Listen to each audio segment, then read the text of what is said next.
Hi, this is Mike Maloney, and I've got my friend Jeff Clark on here with me. You know, gold has just been taken off like a rocket this year. Silver, in just the past couple of weeks, has just amazed everybody. And Jeff just wrote an article called What a Gold Shock Could Look Like.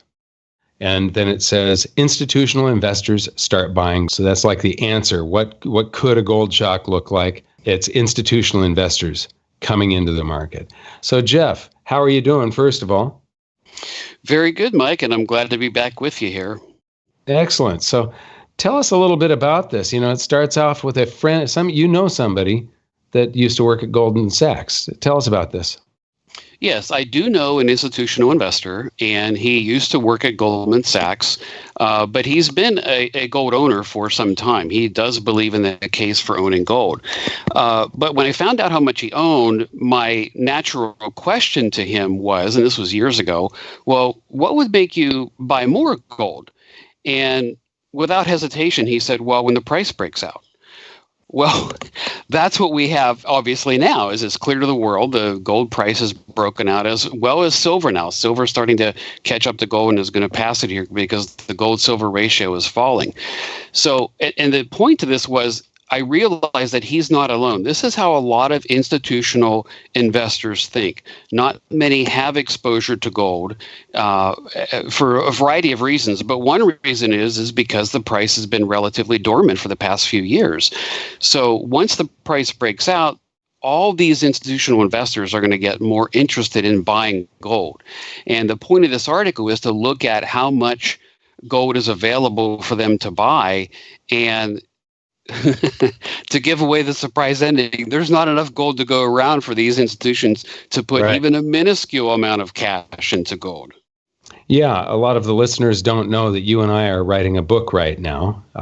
You've got a couple of chapters in the book, and I'm currently working on trying to finish this thing off. But what the main topic of the book is about is how much currency exists on the planet today that can come flooding into gold, chasing gold. And you've picked just one sector here. And institutional investors, one of the stats that you've got in here is from CPM that there's 6,500 hedge funds and commodity fund managers. And of those, only 132 own any gold at all. And That's right. There's something that where only 35 of those 132 have done it because they know the gold story. The rest of the 132 of the ones that do own gold only look at technical factors, the trading analysis based on price movements, right? That's right. So the first stat that really jumps out there is only 2% of all the hedge funds globally have any gold in their portfolios. Now, this was reported in CPM's yearbook earlier this year. So this would have been as of March or maybe February of this year. So maybe 6 months ago or so. Mm-hmm. But at that point, only 2% of all the hedge funds had any gold in their portfolio. But of the ones that did, the vast majority of them aren't buying it because of some kind of fundamental factor that you and I talk about all the time, but because of a technical analysis indicator that's saying the prices broke out and, hey, let's jump in on this trend. So, and of course, that's what we have now. Gold and silver have broken out. So these investors, as a group, will start to look seriously at buying gold now, not because of some fundamental reason, although some will. The vast majority of them will be looking to buy gold because they think they can make money from it, because some technical signal or computerized trading algorithm has told them, hey, this is a buy, it's in an uptrend now. So the point is we could see a lot of money from these groups begin to move into the gold industry. Yeah, this is a portion of a chapter in the book that we're writing right now. And what is amazing, you have a table in here showing that the total amount of institutional money that exists out there, pension funds and mutual funds and wealth funds and so on, is $131.77 trillion. And all of the money that was invested into the currency that was invested into gold in 2018 was $83.6 billion, and all gold that exists as far as investment gold that's available is about $1 trillion or so, right? And that's correct. Okay. So there's $1 trillion worth of gold out there at just 2% of their assets. When institutional money comes, you're talking about $2.64 trillion trying to land on a $1 trillion pile. And the only logical thing for them to be able to buy is new gold coming into the market. So the 2018 gold investment, the $83.6 billion, this is like fresh mine supply coming to market?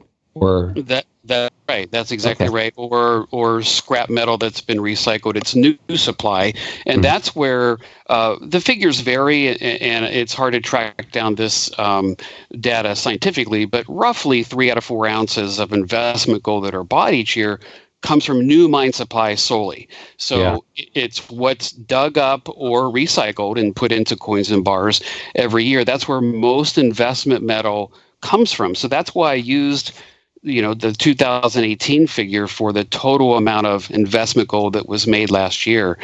And it's just not going to work. As this table clearly shows, pension funds alone would buy more than every ounce of investment gold last year if they, as an industry, wanted just 2% of their assets into gold. And of course, they're only one institutional investor. There's hundreds and thousands of these kinds of agencies that could do this. Back in the 70s, they didn't recommend putting gold in a portfolio until gold was like taking off like a rocket in 79.